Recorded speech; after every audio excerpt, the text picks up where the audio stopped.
नमस्कार दोस्तों, मैं हूं पूजा सिंह। स्वागत है आप सभी का बुलंद आवाज में। बुलंद आवाज आवाज है हमारी और आपकी।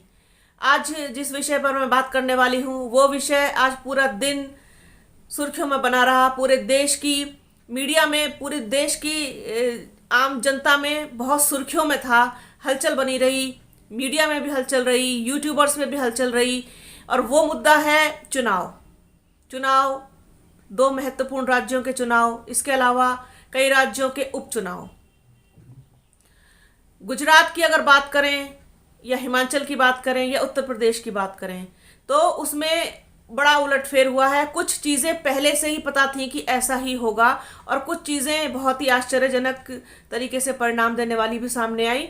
लेकिन जहाँ तक बात करें उत्तर प्रदेश की, क्योंकि ये सबसे बड़ा राज्य है और यहाँ पर खतौली में जो चुनाव हुआ है, मदन भैया राष्ट्रीय लोकदल के प्रत्याशी थे, उन्होंने जीत हासिल की है। बीजेपी की राजकुमारी सैनी को हराया है। ये अपने आप में एक महत्वपूर्ण जीत है राष्ट्रीय लोकदल के लिए। उस सीट के लिए जिस तरीके के समीकरण बने, जिस तरीके से लोगों ने वोट दिया, उसमें जाट हैं, गुज्जर हैं, इसके अलावा दलित वोट काफ़ी मात्रा में ट्रांसफ़र हुआ, इसके अलावा त्यागियों का वोट भी राष्ट्रीय लोकदल को गया। ये एक बहुत बड़ी बात है और बहुत ही कहना चाहिए कि सुखद चीज़ है, जो एकदम परिवर्तन जो हुआ है। क्योंकि ये इस सीट के लिए भारतीय जनता पार्टी की प्रतिष्ठा पूरी तरीके से दांव पर लगी हुई थी और भारतीय जनता पार्टी के जबड़े से इसको खींच करके लेकर के आना, ये अपने आप में बहुत बड़ी बात है, जो राष्ट्रीय लोकदल के प्रत्याशी के झोली में आके गिरी है। और कहीं ना कहीं इस पे बहुत बड़ा हाथ, या कहना चाहिए कि पूरा दारोमदार जिनके ऊपर था वो हैं जयंत चौधरी। जयंत चौधरी ने अपने आप को एक स्थापित नेता के रूप में अपने आप को प्रूव कर दिया है कि वो कुछ भी कर सकते हैं। अगर वो उनके साथ लोगों ने साथ दें और लोग उनके साथ कंधे से कंधा मिला के चलें तो राष्ट्रीय लोकदल को वही राष्ट्रीय लोकदल बनाना चाहते हैं जो चौधरी चरण सिंह जी के ज़माने में हुआ करता था। इसके बाद बात करते हैं मैनपुरी की। मैनपुरी डिम्पल यादव भारी मतों के साथ जीतेंगी। जब मैं ये वीडियो रिकॉर्ड कर रही हूँ तो वो काफ़ी 2 लाख से ज़्यादा वोटों से आगे चल रही थी और उनकी जीत निश्चित है, तय है, इसमें कहीं भी लेश मात्र भी संदेह नहीं है। अब मैं अगर अपने शब्दों में कहूँ इस चीज़ को, तो इस बार ये चुनाव, जो उपचुनाव मैनपुरी में हुआ है, इसमें डिम्पल यादव प्रत्याशी नहीं थी। मैं ऐसा मानती हूँ कि इसमें मुलायम सिंह यादव जी, जिनको नेताजी कहा जाता था, वो प्रत्याशी रहे। लोगों ने उनको श्रद्धांजलि स्वरूप और ये कहना चाहिए कि मैनपुरी उन्हीं की रहेगी, ऐसा कह करके ये संदेश दिया है।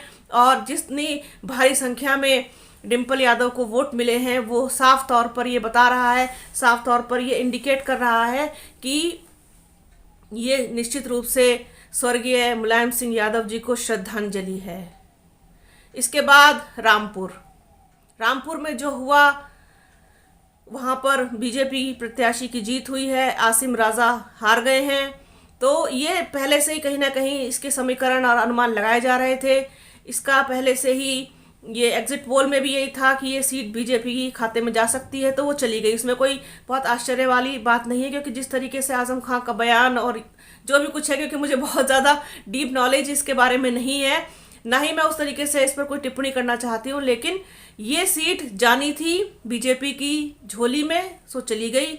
लेकिन खतौली और मैनपुरी ये बहुत ही इम्पोर्टेंट सीटें थीं और ये दोनों ही बीजेपी के हाथ से निकल गई हैं। अब बात करते हैं हिमाचल प्रदेश की। हिमाचल प्रदेश में कांग्रेस पार्टी ने बहुमत हासिल कर लिया है। निश्चित रूप से कांग्रेस पार्टी वहाँ सरकार बनाएगी। और जैसा कि हिमाचल प्रदेश के इतिहास में होता आया है कि किसी भी रूलिंग पार्टी को दोबारा मौका नहीं मिला है सरकार बनाने का, तो इस बार वहाँ पर फिर ऐसा हुआ है और इतिहास ने स्वयं को दोहराया है कि पिछले 5 साल बीजेपी की गवर्नमेंट रही और इस बार चेंज कर दिया है, लोगों ने परिवर्तन किया है, परिवर्तन चाहा है। बहुत सारी जो नीतियां रही होंगी वो लोगों को समझ में नहीं आई होंगी, या लोगों ने इस बार मन बना रखा था कि वहां बदलना है, सो बदल दिया है। कोई आश्चर्य की बात नहीं है, पहले से ही प्रेडिक्टेबल था, पहले से ही इस चीज का अनुमान था कि वहां पर निश्चित रूप से परिवर्तन होगा। अब बात करते हैं गुजरात की। गुजरात में जिस तरीके से प्रचंड बहुमत से बीजेपी को जीत मिली है, वहां पे सीटें मिली है, ये भी पहले से ही मैं बतौर पत्रकार, बतौर सामाजिक कार्यकर्ता कह लीजिए, या पत्रकार की हैसियत से मैं उस चीज़ को बहुत दिनों से नोटिस कर रही थी कि वहां पर बीजेपी को कोई अभी हिला नहीं पाएगा। कांग्रेस ने उतनी गंभीरता के साथ मुझे नहीं लगता कि गुजरात चुनाव को लिया। इसके अलावा आम आदमी पार्टी का वहां पहुंच जाना और तरह तरह के बयान देना और ये सब करना, ये कहीं ना कहीं कांग्रेस को नुकसान पहुंचाया। और ये बात पूरी तरीके से तय थी कि वहां पर बीजेपी सत्ता में फिर से आएगी और एक बड़े सीटों के उसके साथ वहां पर दोबारा से आएगी। सीटें बहुत ज़्यादा मिलेंगी और बहुत ज़्यादा लोगों ने विश्वास जताया है बीजेपी के ऊपर दोबारा से। मतलब कई सालों से जो कहना चाहिए एक जनरेशन है, पूरी एक जनरेशन जिसने बीजेपी को ही देखा है पिछले साल से और आगे भी देखेगी, वहां से बीजेपी को हिला पाना या हटा पाना लगभग नामुमकिन सा है। क्योंकि जिस तरीके से प्रधानमंत्री मोदी पर विश्वास जताते हैं वहां के लोग, तो वो उसी का ही नतीजा है, उसी का ही परिणाम है।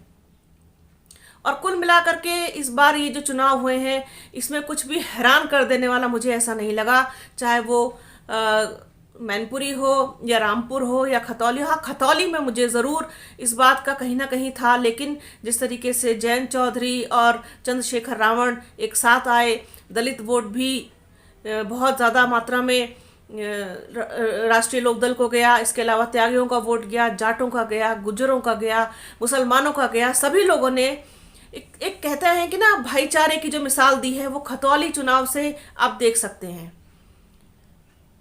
एक पूरा ही समीकरण ही बदल के रख दिया, पूरा ही समीकरण पलट के रख दिया।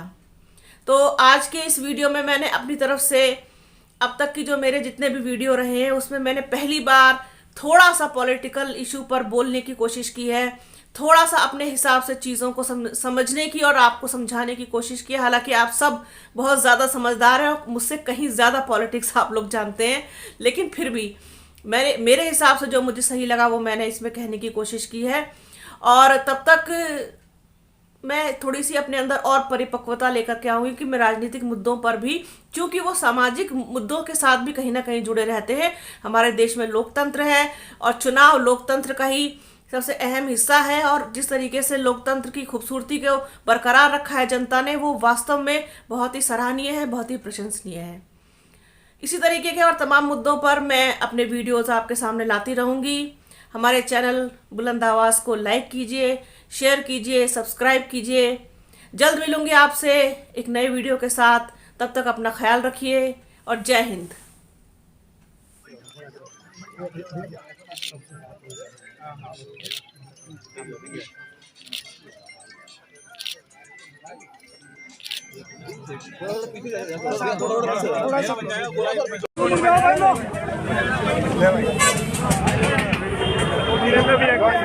खिलवा लें दो, अजय भाई पर मनोज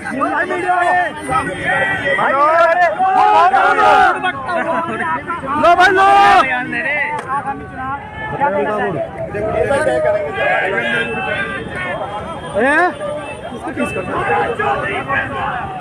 क्या भाई।